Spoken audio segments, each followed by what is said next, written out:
We will begin this morning here in New York. Michael Cohen returning to the witness stand later this morning after testifying for more than 6 hours yesterday. NBC News senior legal correspondent Laura Jarrett has a recap of the day in court.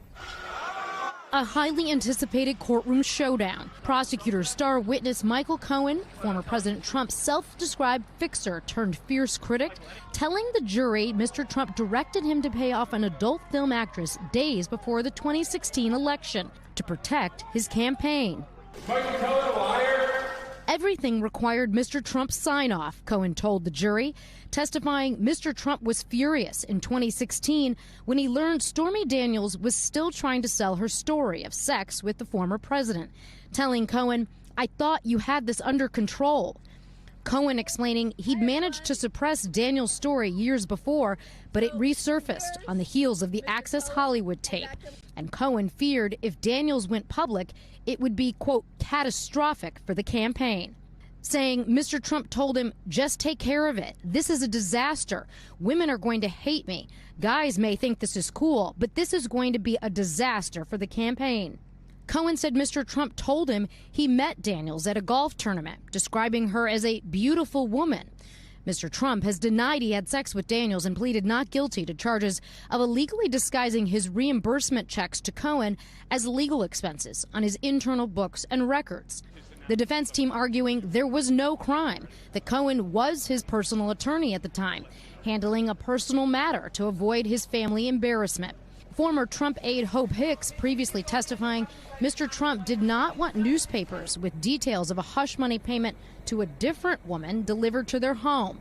But Cohen suggesting that Mr. Trump wasn't concerned about Melania's reaction. He wasn't thinking about Melania. This was all about the campaign. Cohen adding Mr. Trump told him, "I want you to just push it out as long as you can. Just get past the election, because if I win, it will have no relevance. And if I lose, I don't even care."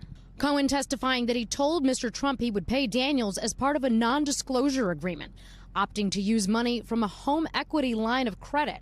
And Mr. Trump was appreciative, saying words to the effect of, "Don't worry, you'll get the money back." The state trying to show that Daniels' payoff wasn't isolated, but part of a pattern. Cohen admitting he secretly recorded his client while they discussed repaying the National Enquirer, which purchased the story of another woman who said she had sex with Mr. Trump, which he denies. When it comes time for the financing, which will be... Listen, what financing? We'll have to pay you something. Prosecutors have presented no direct evidence Mr. Trump knew about or told anyone to falsify business records.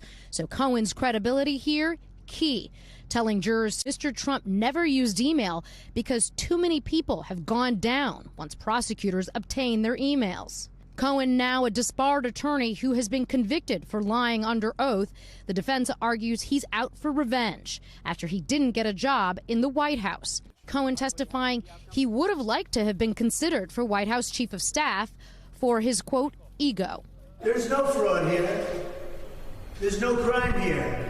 This is 4 weeks of keeping me from not campaigning. NBC's Laura Jarrett reporting there. Let's bring in former litigator and MSNBC legal correspondent Lisa Rubin. Lisa, good morning. It's good to see you. So Michael Cohen, really in no uncertain terms, explicitly describing how he says this went down, directly ordered by Donald Trump to send the check for $130,000, quoting Donald Trump as saying, "Just do it." Yep. Apologies to Nike. So what did we learn yesterday from Michael Cohen? Michael Cohen testified to a number of conversations, Willie, that he had privately with Donald Trump or with other participants, sometimes with David Pecker, for example, other times with Alan Weisselberg. But again and again, Michael Cohen showed that when he said he made these payments in coordination with and at the direction of Donald Trump, he really meant it. You'll recall that yesterday I sat here with both of you and said, I'm interested to see how Michael Cohen fleshes out that phrase, at the direction of. Was that code, meaning did Trump kind of wink, wink, nod, nod, please take care of this? Or was he explicit in asking Michael Cohen to make sure that Stormy Daniels got paid, and then also equally explicit in how they were going to account for that through paperwork? Michael Cohen left that unambiguous yesterday. Donald Trump knew. He intended for Michael Cohen to pay Stormy Daniels. He intended that Michael Cohen be not only repaid, but paid in a way that left Michael Cohen in good standing A, with taxes, and B, with a little extra for the bonus that he was stiffed at the end of 2016. And he knew the entire time that it would be papered over as legal expenses. Michael Cohen filled those gaps yesterday. And Michael Cohen made clear that this to Donald Trump, according to Michael Cohen's account, was about protecting his election hopes, that it wasn't about protecting his marriage. That was Michael Cohen's assessment anyway, saying this was all about the campaign. Push this past the campaign. If I get elected, nobody cares anymore. How significant is that? Very significant, because you'll recall the defense wants to say this was about the family. The principal objective here, even if Donald Trump knew about it, principal objective was not for the campaign. There was no conspiracy here to promote Donald Trump's election through unlawful means. Michael Cohen sort of dismantling that. He said at one point, he asked Trump, how's this going to go upstairs? Meaning when a story broke about Karen McDougal, and Trump said back to him, don't worry about that. How long you think I'd be on the market for? Not long. So, Trump basically also saying to Cohen, even if my wife is that upset by that, don't worry about that. I'll be taken care of. I'll find another woman other than Melania. That's not a person who's principally concerned with the impact on their family. So, Lisa, so much has been made of Michael Cohen's credibility issues, and rightly so. I mean, he lied to Congress. He spent time in prison. Just give us your assessment as to how did he do yesterday in terms of demeanor. There have been some worry also that he might lose his temper at some point, as he's been known to do. Both his demeanor and was he believable? Did he do what the prosecution wanted? I think he did, and he was. The best thing I can say about Michael Cohen yesterday is he was humble. He took responsibility for things that he hasn't taken responsibility for in the past, and he did so without being grudging about it. Basically said, for example, he was repaid $50,000, John. When he was repaid for the Stormy Daniels payment, he also got a $50,000 payment for a vendor that Trump had stiffed.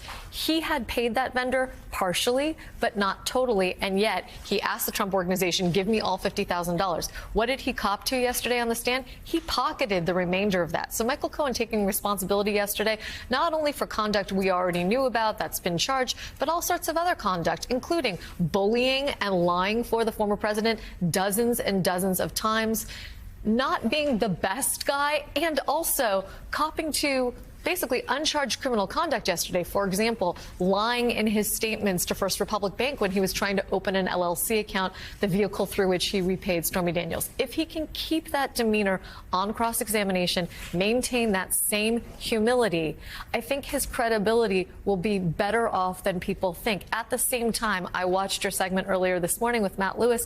We should not delude ourselves. Michael Cohen is not a hero. He is a person who has been complicit in some really bad things in the past. That doesn't mean he's not telling the truth now, but it also doesn't mean that he's an American patriot and hero. And that, Katty Kay, is the foundation of the defense, which we may start to hear later today. We'll have some more direct examination at the beginning of the day, and perhaps cross begins later today. But the foundation of the defense argument is this is not a credible witness, so discount everything you're hearing from him. Yeah, and that's what's going to be fascinating, right? So he was clearly prepped very carefully for the prosecution's questioning, and he performed well. He managed. This was not the bully that we've heard of. This was not, as Hope Hicks described him, somebody who was kind of self-centered and uncharitable. He came across well. I think the question is going to be, Lisa, how do you get any inclination from how he performed yesterday about how he's going to hold up once he gets under cross, when the pressure is going to be much more, when they're going to try and push his buttons? That's what cross-examination does. That's their whole goal, is to do that with Donald Trump sitting there. As a complete aside, I'm still sort of digesting all the things that Donald Trump said about, I won't be on the market for very long, don't worry about me. That I don't know how that goes down with women in the jury. But Lisa, do you get a kind of sense of how he's going to hold up under cross? Katty, it's always impossible to say how much a witness gets rattled. And of course, I watched Michael Cohen's cross-examination in the civil fraud trial, where he was incredibly rattled by Alina Habba, particularly where it came to accusations that he has perjured himself in the past. Michael Cohen has maintained, for example, that while he lied to Congress, he was not formally charged with perjury. He also maintains that he made those lies for Donald Trump's behest. If Michael Cohen doesn't insist on semantics today and continues to accept responsibility and even says things like, for example, my ego was hurt when I wasn't considered for chief of staff, but I knew I wasn't qualified for the job. If that's the Michael Cohen who shows up on cross, I think the prosecutors will be in better standing than people think. But again, We all know the Michael Cohen we've seen in the past who showed up on this network time and time again, and many others, the Michael Cohen of his podcast and his books.